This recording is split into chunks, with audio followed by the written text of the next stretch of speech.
Uh, 2021, I guess, was like a really, um, almost as tough as 2020.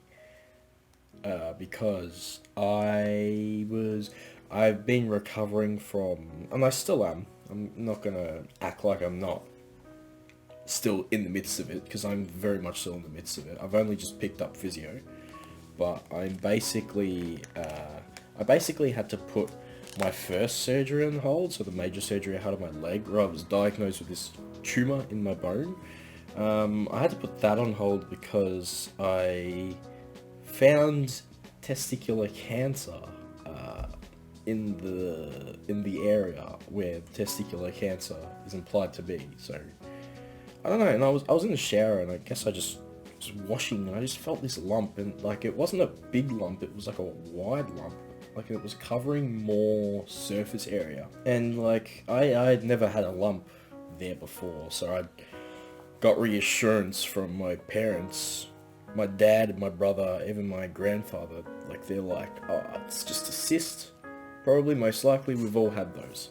Okay, and most men and all men have had cysts down there. So I just thought, okay, I still want to get it checked because if there's anything like 2020, I probably would have to go through tests and scans again, and it's exactly what happened though. So I went to my GP. He told me you have to get an ultrasound. So a couple of days passed. I went for an ultrasound. Still on my crutches at the time because it was around April, so awkward time. But later that night after the ultrasound, he called me up, and my GP, that is, and he goes, yeah, we found a lump. So that lump, sorry, was a little bit more sus. He told me either it's something more or we haven't been able to scan it properly. We haven't probably gotten some results on it. And like, understandably, because like I said, the lump was so awkwardly placed. Or did I say that? I don't know. So a couple of days later, he made me go get a CT scan and blood tests. So, and this was around May. So it was very reminiscent of last year, where I was rushing around getting scans and tests done for my leg to determine how bad it was. This time around, it was to determine what it actually is, and like I saw a urologist a couple of days later, and she goes to me, it's 90% testicular cancer, and we're gonna have to remove the testicle.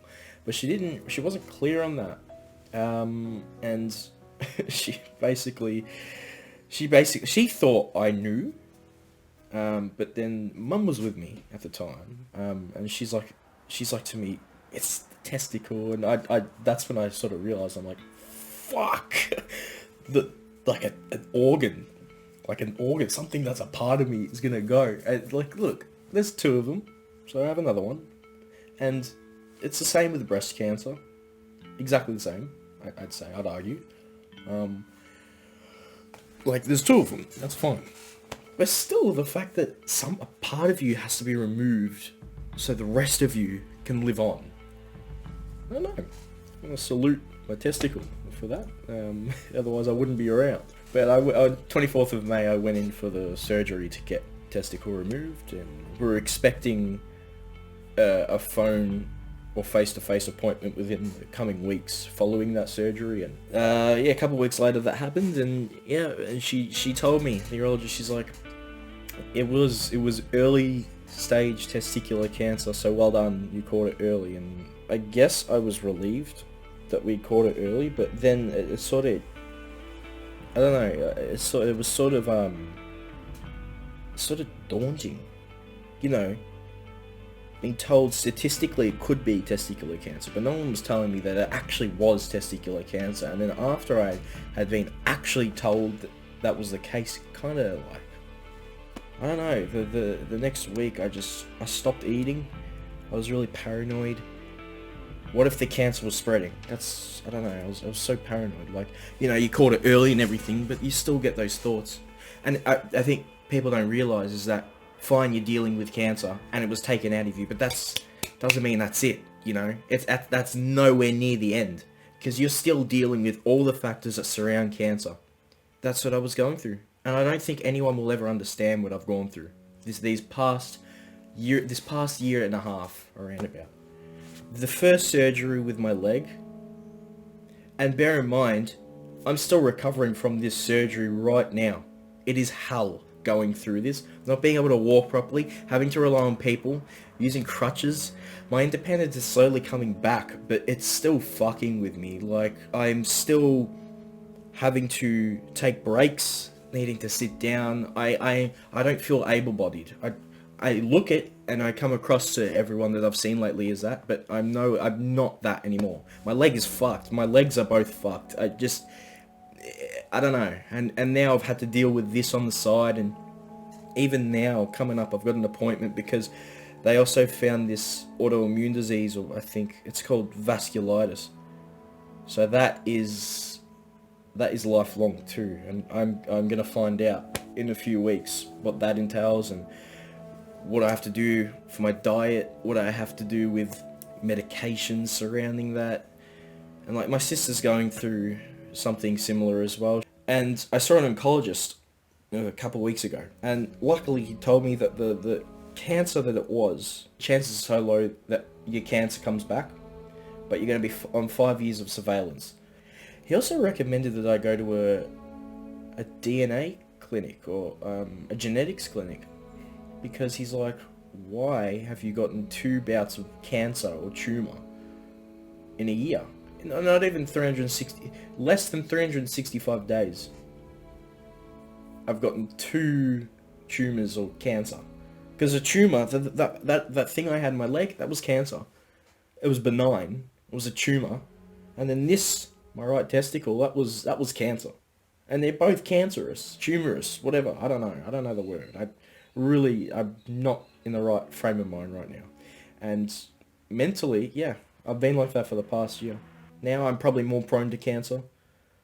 This genetics clinic, they take a swab of my DNA and then basically they test it and they tell me if I'm prone to cancer or not. Like, more prone. Or it could just be fucking bad luck. I don't want anyone to feel like that they shouldn't get checked up on something, no matter how small it is. Just take it from me. Seriously, even mentally.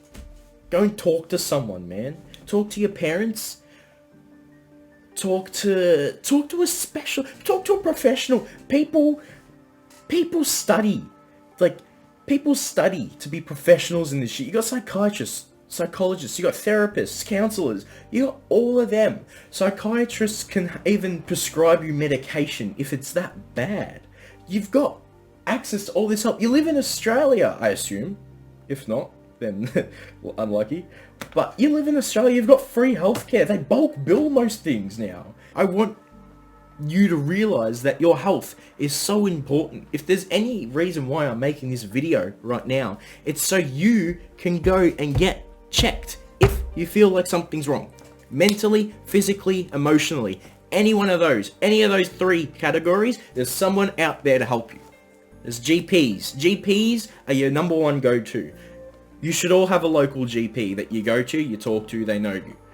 They have your file. Then they can refer you to go talk to whoever they think is most appropriate for you. You can go get scans. You can go talk to a therapist. You can go get some help mentally as well. It's all out there for you. I just want you guys to take your health seriously. Because I say this because I know a few people that just won't bother. And after what I've gone through, and I'm thinking about it, it actually pisses me off. It actually fucking pisses me off. I just want people to realize that what I've gone through is because of my awareness. And because I'm still here is because of my awareness. To get checked, to prioritize your health, no matter how stupid you look, or no matter how stupid any question is, you need to get it out there if you're very curious about it. If you've got a question or you've got anything. And also, anyone in the Discord or anyone else that is watching this, if you want anyone to talk to, you can talk to me. Hit me up on, if you know me personally, you can hit me up on Messenger. If you know me online, you can hit me up on Discord. Or if you know me in real life, then you can say hi. Hi. Oh, bye as well, because I'm going to leave. Anyway, love yous, and get checked. Touch your testicles. Touch your breasts. Check for lumps. Get checked. Alright, bye.